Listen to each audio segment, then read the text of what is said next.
time to build a tabernacle. And in fact, after the giving of the Torah at Mount Sinai, the tabernacle was built.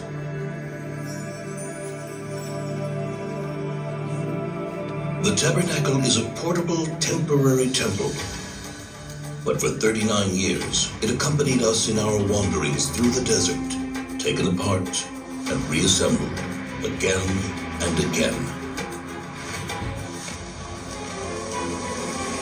After entering the Holy Land, Joshua established the tabernacle in Shiloh.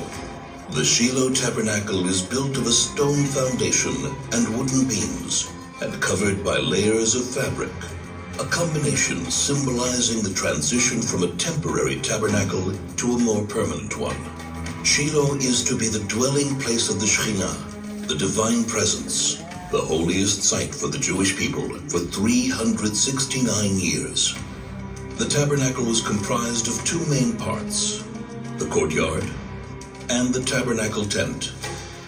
The tabernacle courtyard was rectangular, 100 cubits in length by 50 cubits in width, about 50 meters by 25 meters.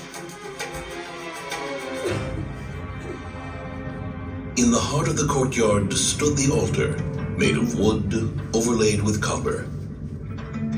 On it burned the eternal fire, on which sacrifices, meal offerings, and wine offerings were made every single day. Since it is forbidden to ascend the altar by stairs, the Kohanim, the priests, ascended by a ramp. Before the Kohanim begin the tabernacle service, they would purify their hands and feet in the copper laving basin which stood between the altar and the tabernacle tent. It is said that when the contributions for the tabernacle were collected in the desert, all the women donated their copper mirrors from which the laving basin was made. First thing in the morning, the Kohanim entered the tabernacle tent, the sanctuary, for the day's service. Twice a day, they burned incense on the gold-plated incense altar.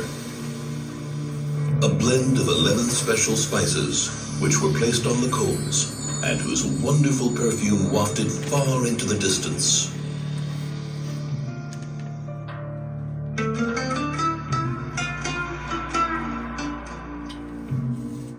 Once a week, 12 special loaves of bread were placed on the golden table, which stood at the north end of the sanctuary. The secret method of preparing the showbread was passed down from father to son.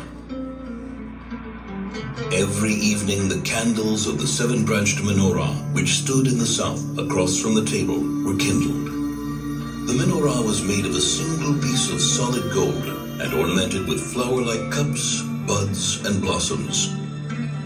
At the tip of every branch was a receptacle into which pure olive oil was poured.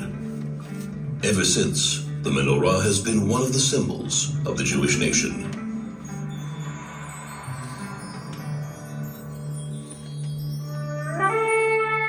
Only once a year, on Yom Kippur, the Kohen Gadol, the high priest, entered the Holy of Holies. In the Holy of Holies stood the Ark of the Covenant, on top of which were the curtain and the two cherubs.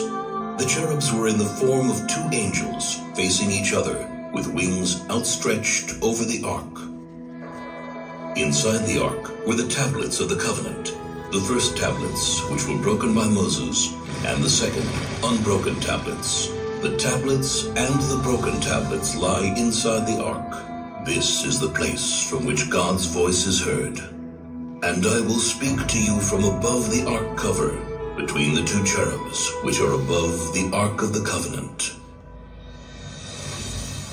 The tabernacle is a place of meeting, where man meets himself, where man meets his brothers and his people, where man meets his Creator.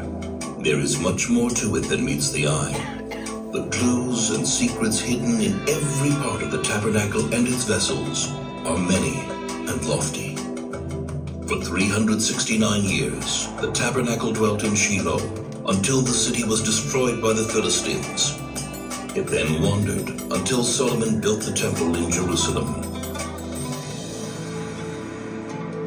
But to this very day it is said, if you stand where the tabernacle stood, and take a deep, deep breath. You can smell, if only for a moment, the scent of the incense, which still suffuses the walls.